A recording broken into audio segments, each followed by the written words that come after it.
Samsung ရဲ့ဈေးကွက်ထဲကိုအသစ်ဝင်ရောက်လာတဲ့ budget smartphone အသစ်ဖြစ်တဲ့ A03 Core လေးကို unboxing လုပ်ပြီးကြည့်လိုက်ရအောင်ပါ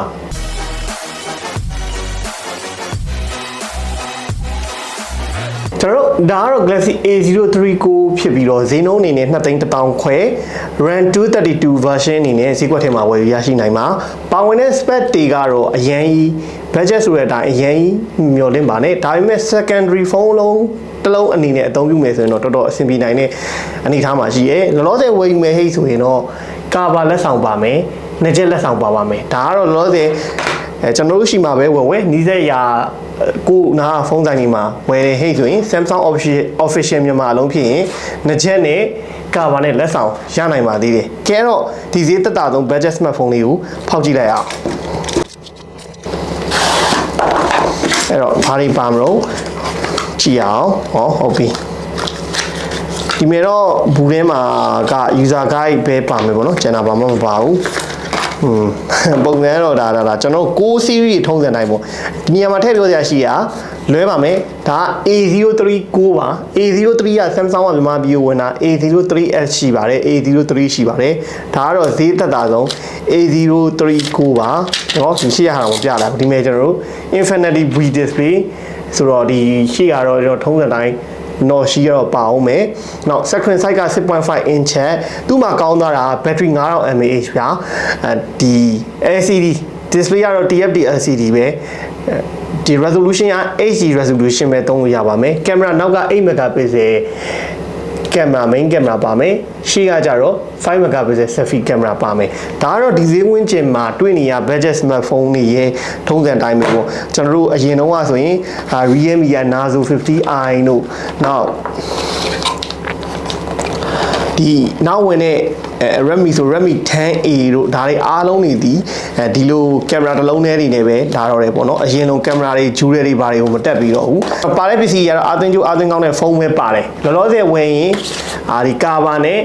နှစ်ချက်နေရတော့လက်ဆောင်ရမယ်ဒါကတော့မြင်မြန်ဝယ်ထားပါတော့အဲ့တော့ charger ကတော့ထုံးစံတိုင်းပဲကျွန်တော်တို့ quick charging မရဘူး 9000 mAh ကို10 watt charger နဲ့ပဲအားသွင်းလို့ရပါမယ်အဲ့တော့ဒါကတော့ budget smartphone တွေရဲ့ထုံးစံတိုင်းပေါ့အရင်ဆုံးကျွန်တော်ဖုန်းရဲ့အသားနာကတော့လုံးဝ flat design တော့မဟုတ်ဘူးကျွန်တော်ဘေးလေးတွေကိုခုံပေးထားတယ်သူ့ရဲ့ back cover ကတော့မြင်တဲ့အတိုင်းပဲတော့ plastic back ကိုနောက်ကကျွန်တော်တို့ပြုတ်ပြားလေးတွေနဲ့သူက leather ပုံစံလိုချမ်းပုံစံမျိုးလေး grip တဲ့design တွေတော့ဖော်ပေးထားပါတယ်လှပါတယ်လှတာတော့ဒါပေမဲ့ကျွန်တော်တို့မကြိုက်ဘူးအဲ့ပုံစံကိုနောက်ဒီဘေးကတော့ကျွန်တော် cap လေးနည်းနည်းလေးခုံပေးထားပါတယ်9000 mAh ဆိုပြီးတော့ကျွန်တော်တို့ထူပြပြကြီးတော့သူ့ရဲ့အသားနာမရှိပါဘူးကျွန်တော်တော်တော်လေးကိုပြရှိပါတယ်နောက်ဒီ 3.5mm audio jack port ပါမယ် micro port ပါမယ် speaker ကတော့ဒီမြင်တဲ့အတိုင်းတစ်လုံးပဲပါမယ်ပေါ့နော်သူ့ရဲ့အသွင်ပြင်းပေါ့နော်ဒီဘက်ကတော့ကျွန်တော် power up down key တွေပါပါမယ်ကဲအဲ့တော့ဖွင့်ကြည့်အောင်နောက်ဒီမှာ Infinity V Display ကိုချိန်နောက်ဒီ budget smartphone ဆိုတဲ့အတိုင်းဒီချင်းနေပါစေတွေကတော့ဒါကြီးမယ်ထူမယ်ပေါ့သူရဲ့ SoC ကတော့ Uni SoC 9863A ကိုအသုံးပြုပေးထားပါတယ်performance ကတော့အများကြီးမမျှော်လင့်ပါနဲ့ဒီကောင်ကသုံးရမှာကျွန်တော်တို့ကပေါ့နော် core recording နဲ့ရချင်တယ် entry secondary phone လုံးနေနဲ့သုံးချင်တယ်ဟဲ့ဆိုရင်တော်တော်အဆင်ပြေမယ်ပေါ့နော်ကျွန်တော်မြင်တဲ့အတိုင်းပဲကျွန်တော်တို့ single net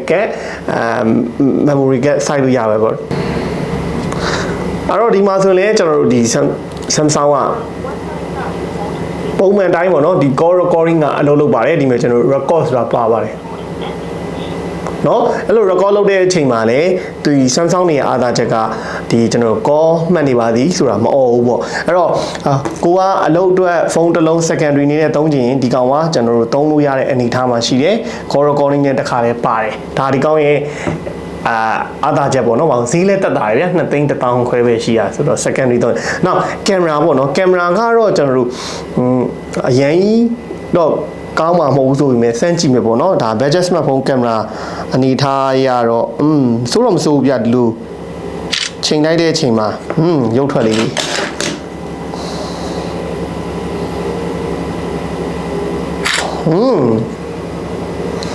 ဆိုတော့ကျွန်တော်မစိုးပါဘူးဗျာเนาะကျွန်တော်တို့ဒီမြေရိုက်တဲ့အချိန်မှာထွက်လာတဲ့ result လေးတွေက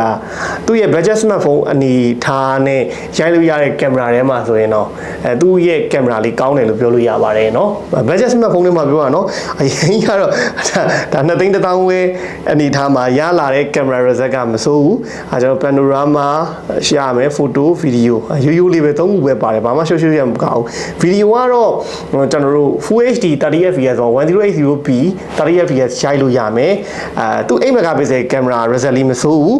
ကောင်းတယ်ပေါ့နော်ဒီ2သိန်း1000ဝယ်တဲ့အနေမှာမဆိုးဘူးเนาะ selfie 5 megapixel ကင်မရာတော့ကျွန်တော်တစ်ချက်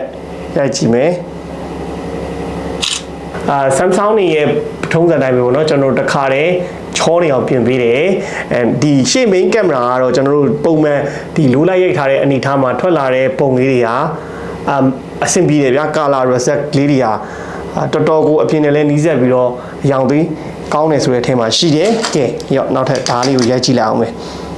အဲ့တော့ budget smartphone တစ်ခုအနေနဲ့ကင်မရာကောင်းပါတယ်သူကင်မရာလေး2သိန်း1000ဝယ်လက်ခံလို့ရတဲ့နေထားလေးမှာရှိတယ်ဒါပေမဲ့သူ focus ဖြတ်ဖို့တော့ကျွန်တော်နည်းနည်းလေးတော့ညီညီလေးစောင့်ပြီးတယ်ပေါ့နော်နည်းနည်းညီညီလေးစောင့်ပြီးတော့မှရိုက်လိုက်အဲ့ဒါဆိုရင်ဒီမဲ့ကျွန်တော်ဒီဓာတ်ဘွားစာတွေဘာညာပါတခါတည်းမြင်ရပါတယ်เนาะသူကကဲဒါပဲပေါ့နော်ပြီးရင်ကျွန်တော်အတန်ထွက်လေးနဲ့ဟွာလေးပဲဆန်းပြီးကြရလို့တော့တယ်ပေါ့နော်အတန်ထွက်လေးတစ်ချက်ဆန်းရအောင်အဲ့တော့နောက်တစ်ချက်အနေနဲ့ကဗျာအခုနဒါအတန်တက်မဆန်းခင်မှာကျွန်တော်တို့ပြောရရင်ဒီ Samsung ကိုင်တဲ့အတွက်ကတော့ Google Service တွေမပါမှလည်းပူစရာမလိုဘူးပါတယ်ကောင်းကောင်းလေးသုံးလို့ရတယ်နောက်ဒီ 9000 mAh battery နဲ့ဒီ display နဲ့ဆိုရင် battery လည်းတော်တော်ခံနိုင်တယ်ပေါ့နော်ကို secondary ဖုန်းပြောဖို့သုံးမဲ့ဟိဆိုရင်ဒီကောင်းလေးဆိုရင်2ရက်ကတော့ကောင်းကောင်းသုံးလို့ရတယ်ဒါကတော့ကျွန်တော်တို့ Samsung A03 Core လေးရဲ့ရုပ်ထွက်ကာလာဒီဇိုင်းနေထားပါကျွန်တော်ရှင်းမှပြောခဲ့သလိုပဲသူကအပေါ်ကနေတက်တက်ကြည့်မယ်ဟိဆိုရင်သူ့ရဲ့ကာလာလို့ accuracy အယောင်တွေကဒီဈေးဝန်းကျင်မှာရှိတဲ့ panel ထဲမှာကောင်းတယ်ဆိုတော့အနေထား result ကိုရတယ်ဒါပေမဲ့ကျွန်တော်ဘေးကနေကြည့်လိုက်တယ်ဗောနည်းနည်းလေး viewing angle 160နည်းနည်းဆောင်းဆောင်းလေးဖြစ်သွားရင်တော့panel ကမှိန်နေဆိုတဲ့အနေထားပေါ့နော်တက်တက်မကြည့်ဘူးဆိုရင်တော့ color တွေကမှိန်နေတယ်ဆိုတဲ့အနေထားမှာရှိတယ်ဒါပေမဲ့ဘာမှကြီးများစရာတော့မရှိပါဘူးဒါကဒီနောက် panel မှာဒီလောက်အဆင်ပြေတာကိုပဲအဆင်ပြေနေပြီနောက်အတန်ထွက်ပေါ့အတန်ထွက်ကတော့သူကကျွန်တော်တို့အရင်ကျဲတဲ့အနေထားမှာမရှိဘူးဆိုကြပါစို့ rating ပေးရမယ်1 to 10ဆိုရင်ကျွန်တော် rating နဲ့ဆိုရင်6လောက်ပဲရှိမယ်6 to 7ပဲရှိမယ်သူရဲ့ speaker ရဲ့အတန်ကျဲကအရင်ကျဲအထဲမှာမပါဘူးပေါ့နော်အဲ့တော့အတန်ကျဲ speaker ကြိုက်တဲ့ဟိတ်ဆိုတော့အဆင်မပြေဘူးအတန်တော့နည်းနည်းလေးတိုးတဲ့ဘက်ကိုသွားခြင်းနဲ့ဒီအတန်ဒီ video မှာပါတဲ့အတန်ကြောင့်လည်းဖြစ်ကောင်းဖြစ်နိုင်ပါတယ်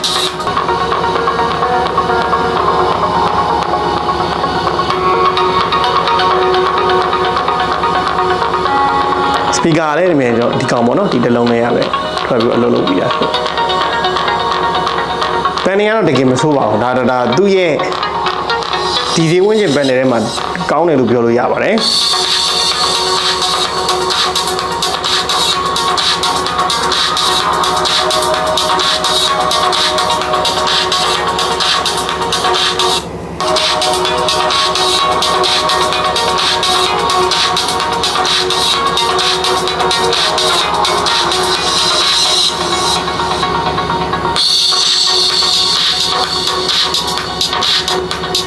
ဒါတော့ဆိုရင်တော့ A03 Core မှာပါတဲ့ရုပ်ထွက်တွေအတန်တွေနောက်ကျွန်တော်တို့သုံးမဲ့ recording တွေအလုပ်လုပ်လာအားလုံးမြင်ခဲ့ပြီဖြစ်ပါတယ်အဲ့တော့